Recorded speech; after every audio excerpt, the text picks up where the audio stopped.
$100 H1Bకి ఉండాలనేది కోర్టు కొట్టేసినట్టుంది కదా, దాని మీద ఏమైనా మాట్లాడదామా? అవునండి, కోర్టు కొట్టేసింది. ఇప్పుడు ఇది మ్యాసచ్యూట్స్ కోర్ట్ అన్నది కొట్టేసింది. అందులో కొట్టేసినప్పుడు ఏముందంటే వాళ్ళు అంతకుముందు సుప్రీంకోర్టు ఏం చెప్పిందంటే నేషన్ వైడ్ ఇంజంక్షన్ గ్రాంట్ చేయరాదు అని చెప్పింది అన్నట్టు. కాకపోతే ఇది ఏమన్నదంటే ఇంజంక్షన్ గ్రాంట్ చేయలేదు, అసలు మొత్తమే ఇల్లీగల్ అని చెప్పింది 100,000. ఎందుకంటే నార్మల్ గా ఫీజు పెంచడానికి గవర్నమెంట్ కి అధికారం ఉంటది. ఫీజు పెంచేటప్పుడు నీకు అయ్యే ఖర్చు ఎంత, అంతకుముందు $500 $700 ఖర్చు అవుతుంది. ఓకే, నీకు $800 $1000 ఖర్చు అవుతుంది అనుకుంటే 500 పెంచవచ్చు, ఎందుకంటే అంత ఖర్చు పెట్టుకొని పెంచవచ్చు. అంతకన్నా ఎక్కువ నువ్వు పెంచాలనుకుంటే ఫీజు కంటే నీకు అయ్యే ఖర్చు కన్నా ఎక్కువ పెంచాలంటే నువ్వు పార్లమెంట్ పోయి పర్మిషన్ తీసుకురావాలి. నువ్వు పార్లమెంట్ పర్మిషన్ తీసుకురాలేదు, పార్లమెంట్ నీకు అది అప్రూవ్ చేయలేదు. కాబట్టి ఈ రైట్ నీకు పెంచే రైట్ అన్నది ఈ $1,00,000 అన్నది ట్యాక్స్ కిందకి వస్తుంది. ట్యాక్స్ అన్నది ఓన్లీ పార్లమెంటే చేయాలి, నీకు అథారిటీ లేదు. మీకు చిన్న అంతకుముందు టారిఫ్ మీద కూడా కోర్టు ఇచ్చింది కదండి. టారిఫ్ కూడా ట్యాక్స్ అని చెప్పి ఇప్పుడు $450 బిలియన్ ట్రంప్ ప్రభుత్వం వెనక్కియాల్సి వస్తుంది కదా.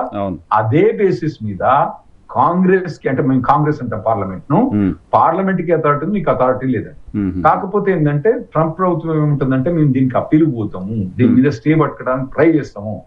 ఇప్పటి మటుకు ఏదైతే ఇంప్లిమెంటేషన్ ఉందో అది మేము కోర్టు ఫాలో అవుతాం. కానీ అప్పీల్ పోయిన తర్వాత అప్పీల్ కోర్టులో మాకు ఏ డెసిషన్ వస్తే దాన్ని బట్టి ఆ టెంపరీ స్టే వస్తే స్టే తీసుకుంటామని చెప్పి వాళ్ళు ప్రయత్నిస్తాం. ఓకే మహేష్, ఈ కోర్టు ఇచ్చిన తీర్పు ఆల్మోస్ట్ ఇంకా సుప్రీం కోర్టుకు పోయినా పై కోర్టుకు పోయినా అదే ఉండే పరిస్థితి ఉంటుంది కదా.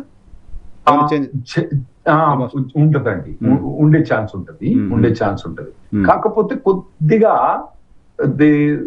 చెప్పలేమండి, ఎందుకంటే సుప్రీం కోర్టు పోతే లాస్ట్ టైం ఏంటంటే బార్డర్ మీద రెస్ట్రిక్షన్ ఏవైతే ఉందో అది గవర్నమెంట్ కు అథారిటీ ఉంది, బార్డర్ నుంచి ఎవరు లోపల రావాలన్నది. ఈ $100,000 అన్నది యుఎస్ లో ఉన్న వాళ్ళ మీద రిస్ట్రిక్షన్ లేదు. ఇదేమైనా బయట దేశం నుంచి వచ్చే వాళ్ళ మీదనే రిస్ట్రిక్షన్ ఉంది. కాబట్టి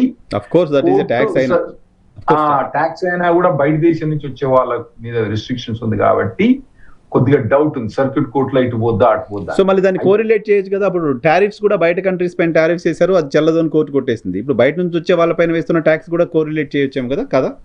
ఒక్కటి టారిఫ్ అన్నది ఎవరు కడతారండి?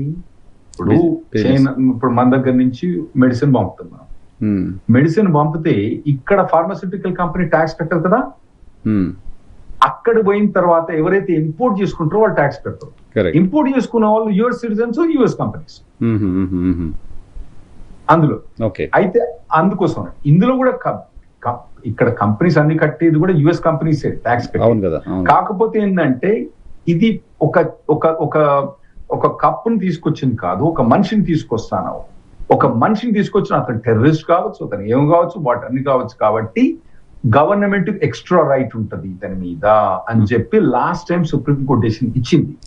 అయితే ఇప్పుడు ఆ దాని కిందకి చూస్తారా లేదా అంటే ఇది ట్యాక్స్ కిందకి చూస్తారా?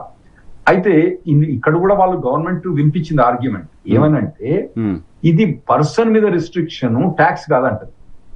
అరే పర్సన్ మీద రిస్ట్రిక్షన్ అయితే నువ్వు పని చెప్పవచ్చు, ఎర్ర టై వేసుకున్నాను లోపల రానియను అని చెప్పొచ్చు, అప్పుడు పర్సన్ మీద రిస్ట్రిక్షన్. కానీ నువ్వు ఎర్ర టై వేసుకున్నాడు కానీ $1,00,000 కట్టాలి. సో ఇది ట్యాక్స్ అని మేము ఆర్గ్యూ చేస్తాం.